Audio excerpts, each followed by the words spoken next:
De manera normal y cotidiana, pasamos bastante tiempo en redes sociales.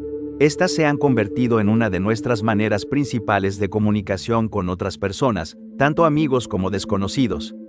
De hecho, muchas veces las utilizamos a menudo para obtener más información sobre ciertas personas. Pero, ¿qué te dicen realmente estas plataformas? Revelan mucho sobre logros, cargos laborales, formación académica y la cantidad de personas que conocen. Muestran numerosas fotos de los lugares increíbles que visitaron, con la persona casi siempre ocupando desproporcionadamente el primer plano. Consideremos también la colección cuidadosamente seleccionada de selfies con filtros y mejoras. Estas fotos podrían revelar algo sobre los niveles de narcisismo en estos individuos. Sin embargo, más allá de eso, ofrecen poca información sobre el tipo de persona con la que realmente estamos tratando. Nuestro enfoque, y a veces obsesión, con el estatus, los logros y el trabajo, en lugar de con las personas, sus caracteres y su bienestar real, refleja lo que valoramos como sociedad. Estamos obsesionados con el logro, atrapados en un ciclo donde el éxito más reciente de alguien mide su valor personal. Esta fijación plantea la siguiente pregunta: ¿acaso hemos dejado de reconocer el valor inherente de los demás, viéndonos simplemente como productos de nuestros logros? Y, si es así, ¿cómo afecta esto nuestro comportamiento y bienestar? Podemos decir que existe un problema directo en basar nuestra autoestima en nuestros logros. Entonces, ¿por qué la sociedad a menudo deshumaniza a quienes no cumplen con los estándares de rendimiento esperados, etiquetándolos como perdedores o fracasos? ¿Por qué parece que el valor humano no se basa en nuestro valor inherente como personas, sino en que también cumplimos con las expectativas sociales? Para ser humano, hoy en día, no basta con ser. Para ser realmente personas, debemos lograr, cumplir con las expectativas y mostrar que lo estamos logrando. De esta manera, podríamos decir que hemos dejado de vernos como seres humanos y hemos empezado a tratarnos como individuos que hacen. Un individuo que hace tiene poco o ningún valor inherente. Básicamente, su valor depende de lo que logra, no deriva su identidad del ser, sino del hacer, o mejor dicho, de conformarse con lo que su entorno considera digno de hacer. La sociedad actual está profundamente orientada hacia el logro, especialmente en el sentido material. Tendemos a admirar a quienes ganan mucho dinero, tienen éxito en sus carreras y poseen cargos llamativos. Juzgamos a otros y a nosotros mismos en función de lo que logramos. Por eso, cuando conocemos a alguien, la pregunta principal es: entonces, ¿a qué te dedicas? Por supuesto, esta pregunta no se refiere a lo que hacemos en nuestro tiempo libre, nuestro desarrollo espiritual, nuestra vida social o cómo tratamos a los demás. Esto casi siempre apunta a lo que hacemos para ganarnos la vida, nuestra posición entre la fuerza laboral, nuestro rango dentro de las masas que persiguen una carrera. Curiosamente, como esta pregunta se hace tan a menudo, la mayoría tiene preparados sus discursos de ascensor, como si estuvieran recitando sus propios resúmenes de producto personal, demostrando con concisión su utilidad. Quien hace la pregunta debe considerar valiosa, o por lo menos interesante, la posición del otro, ya que la valoración que tiene de esa persona depende de ello. Constantemente estamos calculando el valor de los demás, y el denominador común es el logro. En una sociedad que basa tan fuertemente el valor de una persona en sus logros, muchos empiezan a basar su autoestima en ellos. El psicólogo estadounidense Leon Festinger propuso la teoría de la comparación social, que explica que las personas se comparan con otras como una forma de medición y autoevaluación para determinar dónde se encuentran. Esto puede verse en las redes sociales, por ejemplo, cuando se trata de estándares de belleza, el ciclo constante de comparación y sus efectos en la autoestima y el valor individual. También podemos aplicar esta lógica a los logros. La llamada carrera de ratas es un ejemplo claro de ello. Una búsqueda socialmente glorificada de estatus, dinero y objetos materiales, donde el movimiento incesante se confunde con progreso y la acumulación se interpreta como realización personal. En este circuito, no importa tanto hacia dónde se avanza, sino el hecho de no quedarse atrás. El valor del individuo queda entonces ligado a su productividad, a su capacidad de competir y a los resultados visibles que puede exhibir, mientras el sentido profundo de lo que se persigue queda relegado a un segundo plano. Como cultura, no parecemos entender la ironía de esta locura. estamos ansiosos por convertirnos en esclavos y hasta dispuestos a pagar por ello. Y todo esto lo hacemos solo por el cascabeleo de lenguas, como dirían los romanos antiguos, el murmullo constante de la aprobación ajena, el ruido efímero de los elogios y la fama, esa atención pasajera que hoy nos eleva y mañana nos olvida. Séneca advirtió que vivir pendientes del aplauso era una forma de servidumbre interior.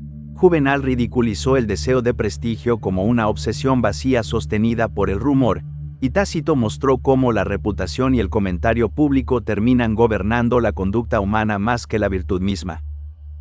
En latín, este fenómeno se vinculaba a términos como fama, rumor, aplausus o gloria, todos ellos entendidos como algo externo, inestable y ruidoso, comparable al tintinear constante de algo que suena, pero no tiene sustancia. De ahí la metáfora moderna del cascabeleo, mucho sonido, poco valor real. Lo hacemos porque la sociedad entonces nos percibe como valiosos, y nuestro valor a los ojos de los demás aumenta a medida que crecen nuestros logros. En su libro La sociedad del cansancio, el filósofo germano-coreano Byung-Chul Han describe cómo hemos pasado de una sociedad disciplinaria a una sociedad del rendimiento, diciendo, la sociedad del siglo XXI ya no es una sociedad disciplinaria, sino una sociedad del rendimiento. Sus habitantes ya no son sujetos de obediencia, sino sujetos de rendimiento. Son empresarios de sí mismos. Según el filósofo surcoreano, una sociedad disciplinaria le dice a la gente principalmente lo que no puede hacer, mientras que una sociedad del rendimiento enfatiza lo que sí puede hacerse. Por lo tanto, la sociedad disciplinaria tiene una orientación negativa, mientras que la sociedad del rendimiento tiene una positiva.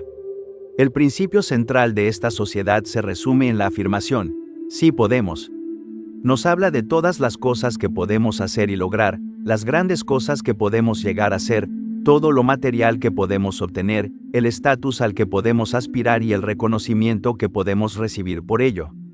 Es el sueño del puedo ilimitado, la idea de que podemos convertirnos en todo lo que deseamos si trabajamos duro. Mientras que una sociedad disciplinaria impone la ética del trabajo mediante la fuerza y el castigo, una sociedad del rendimiento lo hace vendiendo un sueño y ofreciendo incentivos. Sorprendentemente, este enfoque positivo es más eficaz. No solo trabajamos más duro, sino que además estamos motivados intrínsecamente para trabajar hasta la tumba. Somos esclavos más eficientes que no necesitan maestros, porque nos azotamos solos. Como mucho, entregamos los látigos a estos gurús motivacionales y dejamos que nos impulsen a darle con todo. Los efectos perjudiciales de la sociedad del rendimiento también son evidentes, además del desgaste psicológico y, eventualmente, el agotamiento. Esta búsqueda constante del logro también puede minar la autoestima. Cuando la positividad implacable de la sociedad nos dice que siempre debemos esforzarnos por ser felices y exitosos, cuando las personas se miden en función de productividad y éxito, ¿qué significa eso para quienes no se ajustan a esos ideales? Tal como escribe Han en La sociedad del cansancio, la sociedad disciplinaria aún está gobernada por el no, su negatividad produce locos y criminales. En cambio, la sociedad del rendimiento produce depresivos y fracasados. No lograr en una sociedad del rendimiento es como una blasfemia social. Los perdedores y fracasados son los pecadores supremos. Por supuesto que te sentirás mal contigo mismo cuando te consideran un intocable moderno, alguien excluido no por lo que es, sino por no personificar el ideal de éxito que la sociedad exige. Y así, no solo nos motiva el sueño del éxito, sino también la pesadilla de ser vistos como menos. Por ejemplo, el estereotipo del perdedor barbudo que vive en el sótano de su madre jugando videojuegos, el meme que representa prácticamente el punto más bajo al que puede caer un hombre. El deseo de superar a otros, el énfasis en la autooptimización y la constante exhibición de nosotros mismos en redes sociales encajan con la enfermedad de nuestra era, el narcisismo. Narcisismo es la palabra de moda por una razón. Las personas, en general, se están volviendo cada vez más narcisistas. A menudo demonizamos a estas personas por ser narcisistas, pero no creo que debamos culparlas completamente. En ambientes que empujan a la gente a convertirse en marcas personales, siempre ocupadas en resaltar su imagen y compitiendo por admiración, es comprensible que surja un narcisismo generalizado.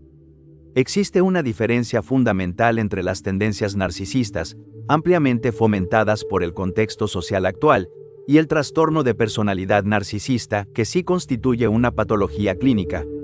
Aquí me enfoco en las tendencias narcisistas, como un sentido grandioso de importancia, la autoabsorción y la necesidad excesiva de admiración.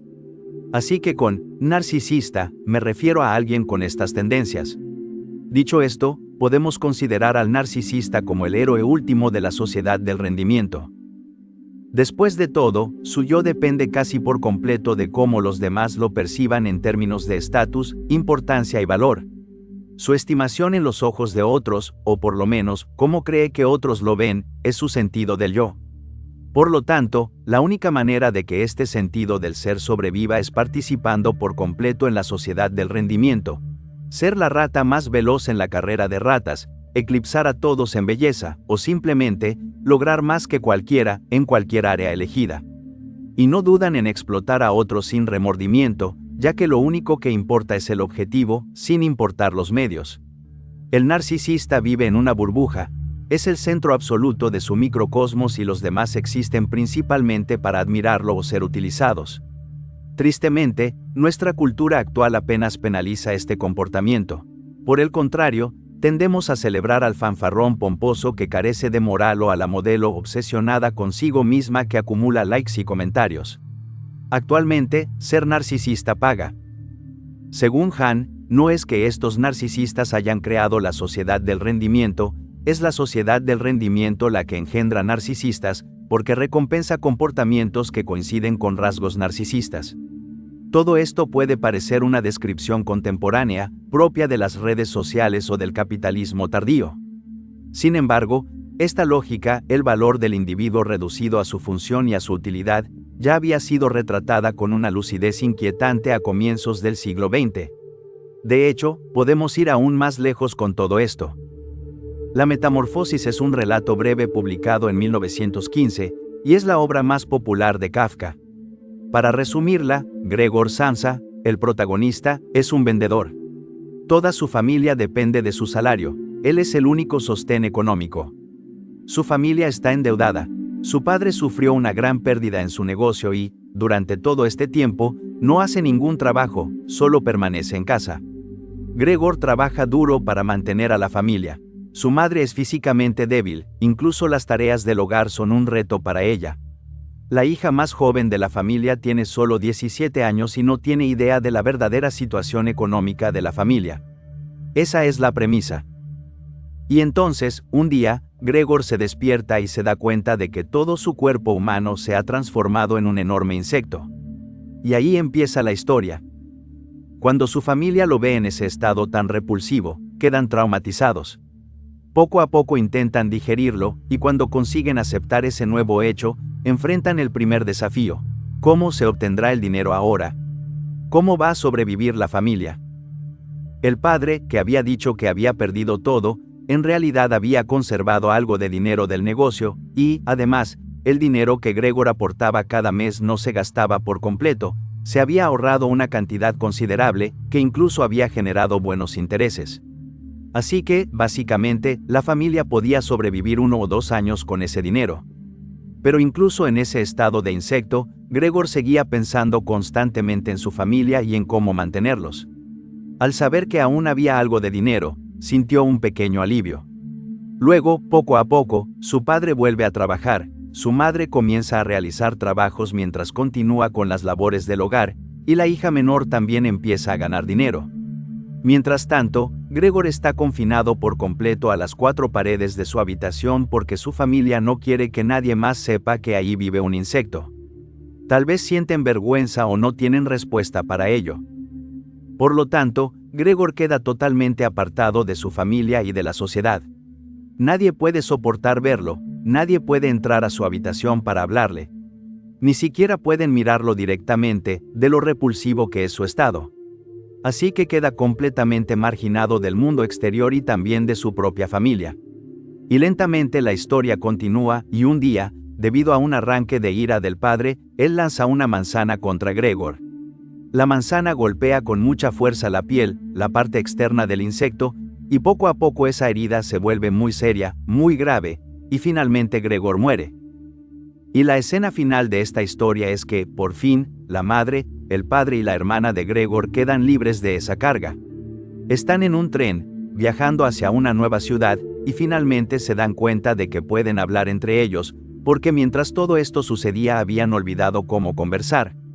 En ese tren hablan por primera vez sobre sus trabajos y descubren que están ganando bastante bien, que sus perspectivas laborales son buenas, y que por fin están entrando en una nueva etapa de sus vidas, sienten una nueva energía para vivir.